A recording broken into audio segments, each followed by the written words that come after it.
Rumpy spoke, and he firstly talked about the need, not just for a single currency in Europe, but for a full economic government of Europe. And that wasn't particularly surprising. He said similar things to that before. But what he said was that he was very encouraged by moves that he'd seen through the G20 and elsewhere, which presumably means the United Nations. He was very encouraged to see that we were now starting to deal with global problems on a global governmental basis. And by that, of course, he means climate change taxes. By that, of course, he means, attitudes towards ultimately tax and spend. So, I mean, this guy, I've never heard anybody inside those EU institutions ever openly talk about world government, talk about global solutions to problems. It's one of those things that's been talked about in the corridors. It is now out in the open, and it just shows you how mad and dangerous these people are, doesn't it? They're making their move. Nigel Farage, a UK member of the European Union Parliament, will be with us on the other side. We'll give you his party's website.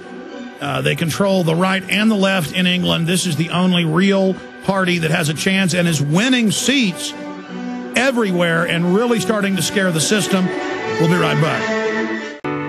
Nigel Farage is our guest. Got 5 more minutes left with him. He's got a book coming out in 3 weeks. He'll be back with us. Von Rumpy deserves to be pulled down, deserves to be insulted, to demystify this unelected scallywag. But, I mean, was it your tactic to add some insults so it made even more news, so people would actually look at the facts you laid out about him trying to assassinate sovereignty? A. B., the next time you get to address him, hopefully you would just bring up that I know you have before, that he's unelected, he wants global government, and that his whole carbon system is a fraud. But I know other members of your party in the parliament are also now exposing him. Yeah, I mean, to be honest with you, this was the first time he'd appeared before the European Parliament. And my plan going in was to basically say, who are you? No one's ever heard of you. How can you have power?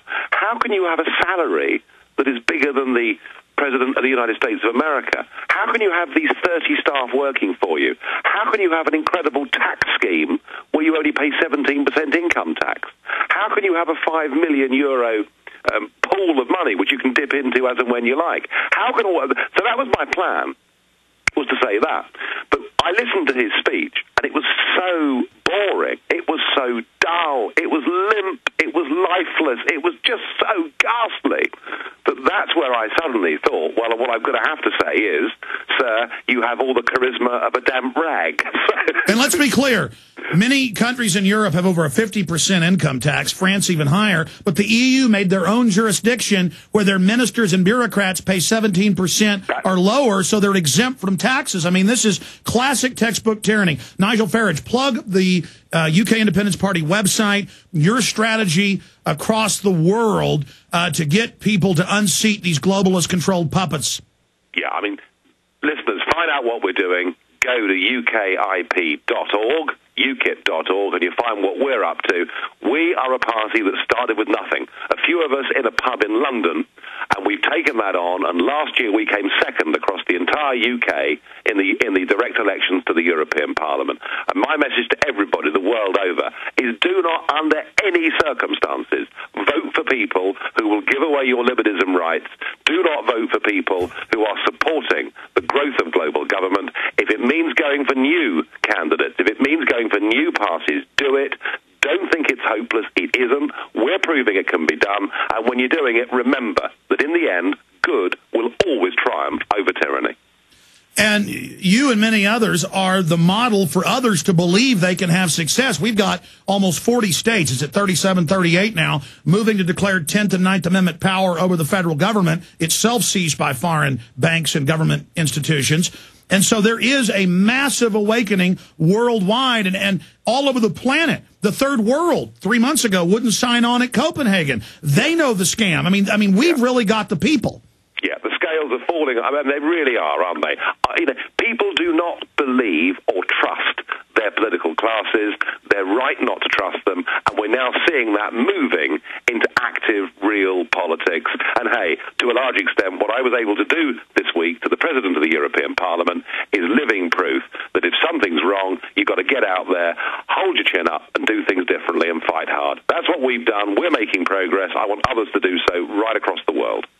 And you hadn't been politically active. You just saw this and stood up yourself just a few years ago, and look at all the success you as the progenitor of this have. I was in business. You know, I mean, I don't come from one of these ruling class families or anything like that.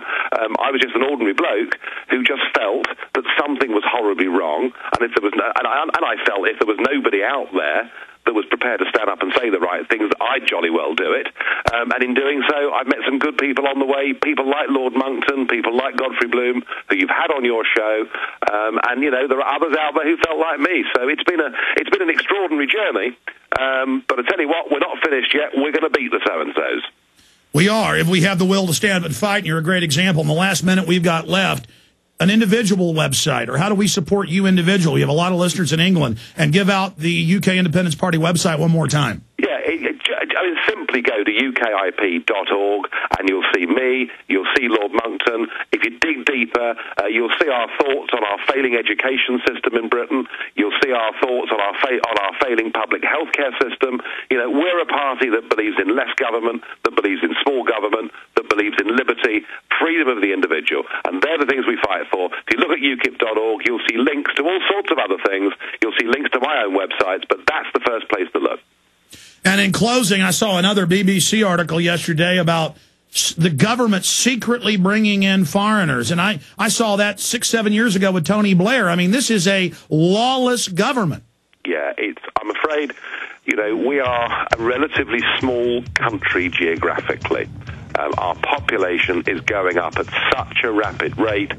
We're projected to go up to 70 million by 2020, where we were quite happily settled at 58 million when Mr. Blair came to power in 1997. We haven't got the roads. We haven't got the schools. We haven't got the hospitals.